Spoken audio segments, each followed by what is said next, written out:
Olá, minha gente, tudo bem com vocês? Espero que esteja tudo certo.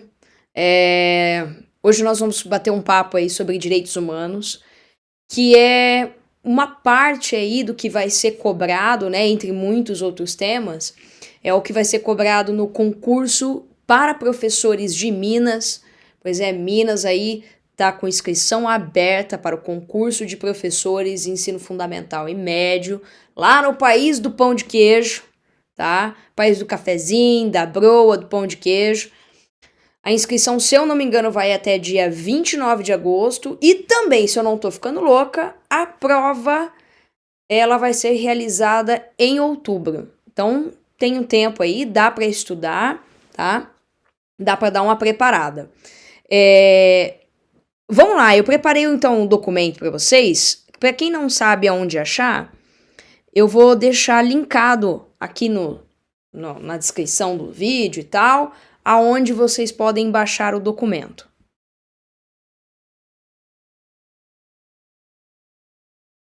Pronto! Tá aí, né? Coloquei no documento Word. Vocês estão vendo que ele tem aqui uma área de preâmbulo. Vamos ver se eu consigo ir grifando. Tem uma área de preâmbulo, vocês vão precisar dar uma lidinha. E tem os artigos, tá? O artigo 1 e o artigo 2, que são importantes, eles são essenciais praticamente. Eu vou explicar o porquê depois. Ele vai até o artigo 30. Pessoal, assim, a declaração aí a Declaração Universal, né, dos Direitos Humanos, vocês vão perceber que ela insiste em vários pontos numa noção de dignidade de cada ser humano, tá? A dignidade, o valor absoluto de cada pessoa, valores presentes em diversas religiões, que fazem parte também aí de um certo pensamento iluministas. Por exemplo, essas ideias inspiraram aí o filósofo Kant, de que os seres humanos eles devem tratar uns aos outros como um fim, tá? E nunca aí como um meio. E isso significa dizer que as pessoas elas não podem ser usadas como uma forma de alcançar objetivos, né? Não é aquela ideia lá do Nicolau Maquiavel que persevera, né? Que está intrínseco à ideia dos direitos humanos. Muito pelo contrário, né? Todo ser humano é digno, tem valor absoluto, todo ser humano deve gozar de direitos básicos iguais para todos. Então, para o Kant, isso significa dizer que pessoas não podem ser usadas como meios para se alcançar objetivos, tá? Não podem ser tratadas como objeto. E ninguém pode perder esses direitos. Mesmo que aí por alguma razão a pessoa, não sei, muito louca, queira fazê-lo, tá? São direitos inalienáveis, ou seja, são direitos que não podem ser vendidos, não podem ser negociados, né? Uma pessoa não pode, por exemplo, hoje em dia, concordar em ser escravizada, tá? Nós tínhamos aí um sistema no passado, por exemplo, o sistema na África, e até mesmo o sistema da escravidão da antiguidade, né, e não da escravidão moderna, onde as pessoas se davam como escravos para poder saldar suas dívidas, né? Então, olha aqui, todo ser humano tem direito à vida, à liberdade e segurança pessoal. Então, é um direito que não pode ser vendido, não pode ser negociado, né? Uma pessoa não pode, por exemplo, concordar, como eu disse, em ser escravizada. Os autores dos direitos humanos universais, eles fizeram questão de deixar bem claro que ela foi redigida tendo aí em mente as atrocidades da Segunda Guerra Mundial. Tá?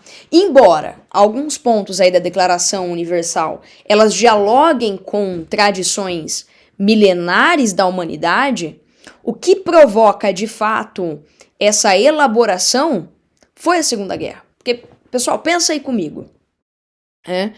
É, eu vou até voltar a tela, eu vou fechar só em mim, foque em mim, né? Foque em mim. Eu vou fechar a tela só em mim. Presta atenção, essa história de direitos humanos para humanos direitos, isso é balela, tá? Os direitos humanos nascem a partir da Segunda Guerra. Por quê? Isso é uma forma, é um documento acertado, né, entre o conjunto de nações de que o Estado tem uma limitação. O que nós vimos na Segunda Guerra? O Estado agindo sobre o ser humano sem limite algum, né? Inclusive exterminando da existência, aliás, exterminando aí a existência das pessoas que eram consideradas inimigas do Estado. Aquelas pessoas que não estavam de acordo, né, com aquela sociedade, elas tinham que ser eliminadas. Então, os direitos humanos nascem, não é para defender bandido, mas assim para colocar uma limitação do Estado. O Estado, é claro, né, que é até contraditório, como por exemplo, temos lá nos Estados Unidos, né, tem estados, né, tem estados dentro dos Estados Unidos que aceita pena de morte, mas não aceita tortura. Então, olha só o que aconteceu com o George Floyd. Quantos estados dentro da Federação Norte-Americana aceita pena de morte, aceita prisão perpétua, mas tortura não. Tortura não pode acontecer, tá? É contraditório? É contraditório. E é por isso que direito do cidadão não é direitos humanos, tá? Porque ser cidadão argentino, ser cidadão americano, ser cidadão brasileiro são coisas diferentes, né? Você ser cidadão brasileiro não é a mesma coisa que você ser um cidadão paraguaio. Mas a maioria das cartas magnas ocidentais levam em conta os direitos humanos. Só que, vamos supor, você chega lá num país do Oriente Médio, lá naqueles lugares, né, da Ásia que se traficar droga você é preso. Eu acho que aqui o que me vem na mente é as Filipinas, mas eu não tenho certeza, deixa aqui nos comentários. Lá você vai ser fuzilado. E não adianta você dizer, olha, eu sou cidadão brasileiro e por isso você não pode me matar. Né? Então é um problema bem grande essa questão, né? Bom, isso entra na área do direito, tá? Isso já entra na área do direito. Dá para negociar desde que o país também queira e que a legislação permita. Mas a extradição vai depender de muita negociação. Bom, a questão é, então, os direitos humanos não é a mesma coisa que direitos do cidadão, apesar de direito do cidadão estar muito inspirado na ideia dos direitos humanos, e direitos humanos não é para defender bandido, é sim para colocar, né, no concerto de nações, é para expor esse conceito de nações que existe uma limitação muito clara da atuação do Estado sobre o indivíduo, tá? Por exemplo, o que acontece na Rússia, existe perseguição religiosa na Rússia. E aí o que é que essas pessoas podem fazer? Chamar a Corte dos Direitos Humanos, tá? Então, eu vou voltar aqui para o Word, para o documento. Então, galera, essa ideia da Segunda Guerra tem que ficar bem em mente, tá? Foi, então, uma grande marca daquele conflito, né? Justamente porque foi uma violação aberta, completamente intencional, planejada, e aí vem o Holocausto, né? O Holocausto foi a tentativa de extermínio dos judeus da Alemanha, e não só de judeus, mas como de ciganos, homossexuais, testemunhas de Jeová, tá? Que foi praticado pelo nazismo. É uma barbárie, tá? O que aconteceu ali foi uma barbárie que revoltou, né, a consciência da humanidade, tá? Então a declaração, ela é de certo modo uma tentativa de eternização da memória de atos como esses, para que eles nunca mais sejam esquecidos e para que eles também não sejam repetidos, tá? As experiências totalitárias do nazismo e também do fascismo apresentaram o Estado como o maior violador dos direitos humanos. O genocídio, ele foi concebido aí como um projeto político e realizado em uma escala industrial. E quando a gente fala de escala industrial, é pelo sistema como isso foi planejado, tá? Você vai... Quantas pessoas eles colocavam ao mesmo tempo dentro das câmaras de gás? Então, uma bala gasta muito, porque quantas balas eles vão ter que produzir para matar pessoas, né? Para exterminar os judeus de uma forma eficiente. Então, o tiro, a metralhadora, né, o paredão, ele ainda não era eficiente. Por isso que a gente fala que a morte era em escala. Aliás, existem vários estudos de pessoas de teóricos influentes, né, o próprio Walter Benjamin, que me vem agora à mente, a Hannah Arendt, que falam dessa questão da pessoa que flerta com o nazismo, dela ter uma aspiração de morte, né? Porque é isso que o nazismo é. O nazismo, ele visa a morte, ele não é um estado de vida, que preserva a vida. Não, ele é um estado que ele na verdade, ele centra-se na morte. Né? Na antiguidade. Vamos lá. Né? Na antiguidade, os mitos, eles funcionavam para espiar acontecimentos traumáticos. No nosso tempo, a resposta foi um documento formal, né, endossado simbolicamente pelo conjunto de todos os povos. Tá? Então, a Organização das Nações Unidas ela foi fundada a partir de uma resolução que diz muito sobre esse ponto. Né? Nós, do povos aí das Nações Unidas, resolvidos a preservar gerações vindouras do flagelo da guerra. Aí você fala assim, mas Jennifer,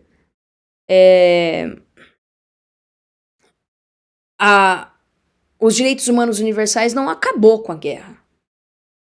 Sim, ela não acaba com a guerra. Né?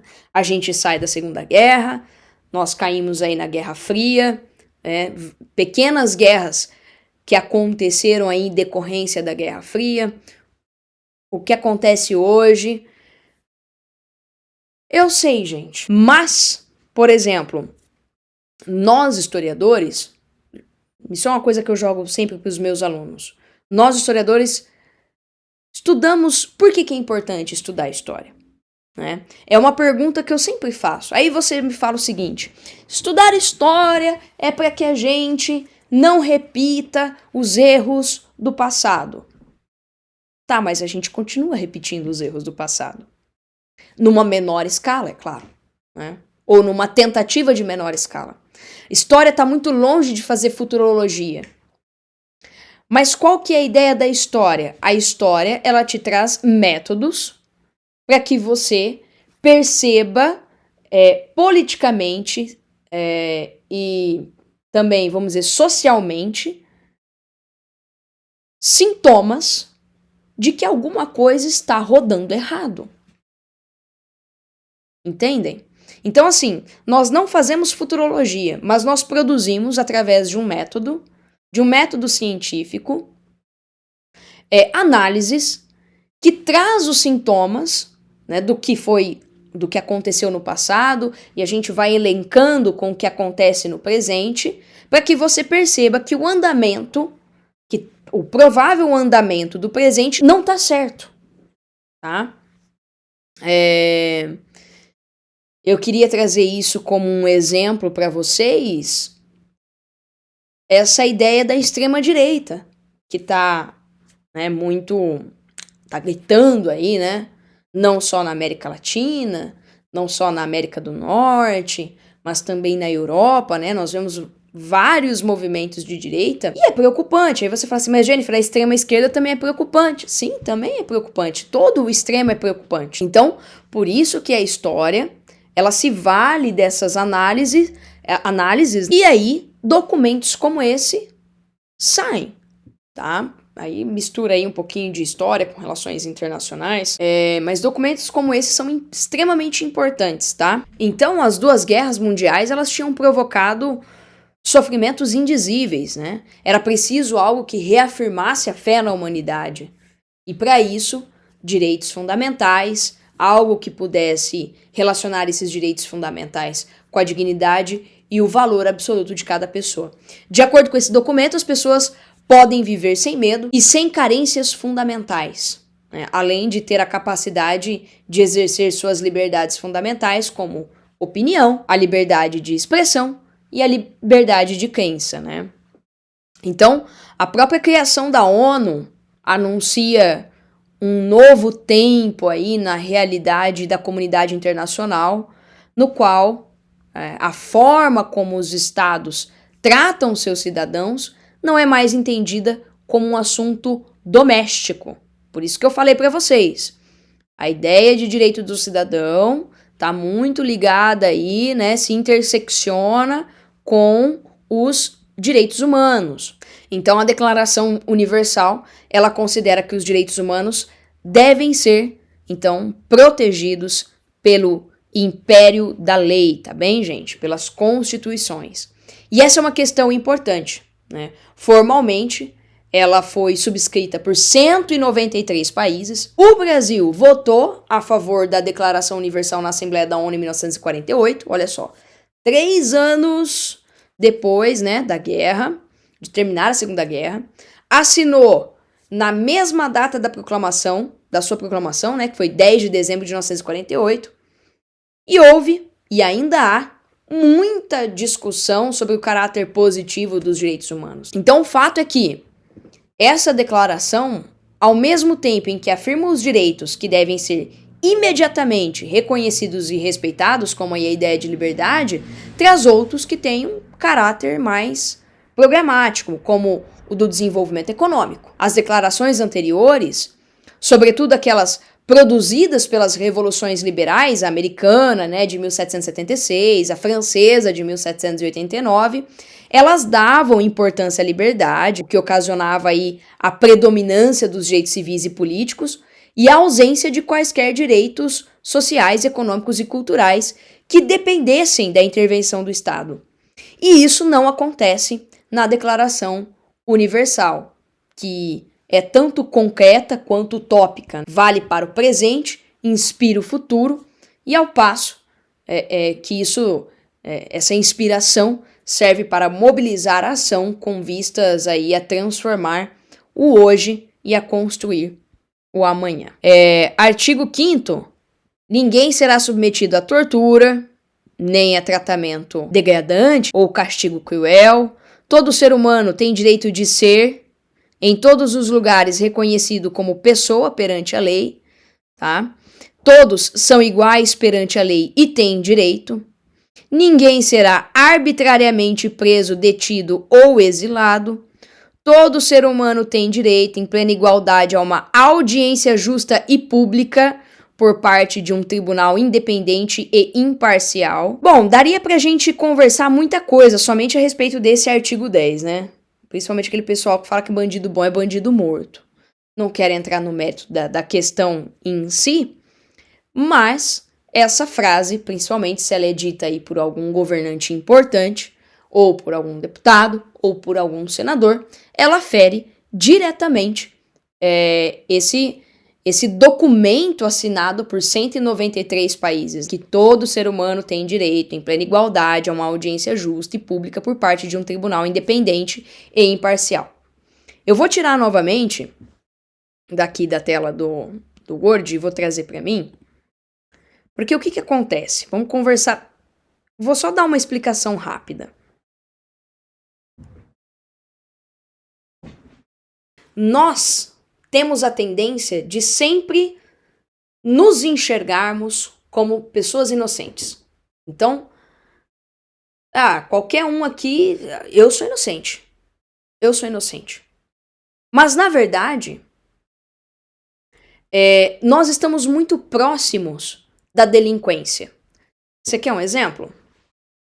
Você provavelmente já saiu para jantar com a sua família, foi lá numa pizzaria, tomou um vinho, tomou uma cerveja e imagine se acontece aí uma cagada nesse meio tempo e consta, né, você, né, a gente no carro a gente tem aquele ponto cego, né? E consta que você avançou preferencial e matou aí um motoqueiro do iFood. No exame médico consta que você estava como? Como que você estava?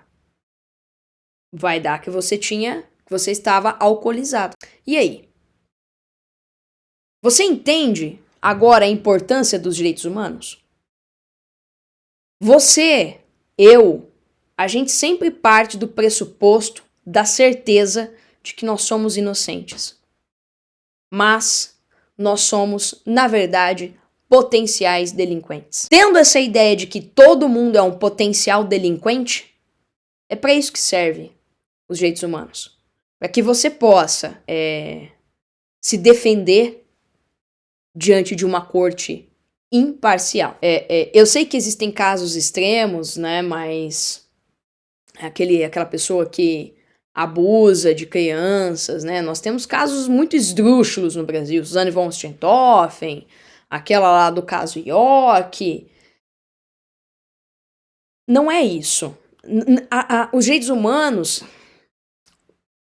Vamos lá. Os direitos humanos servem para permitir que essas pessoas tenham um julgamento imparcial, que elas tenham um julgamento.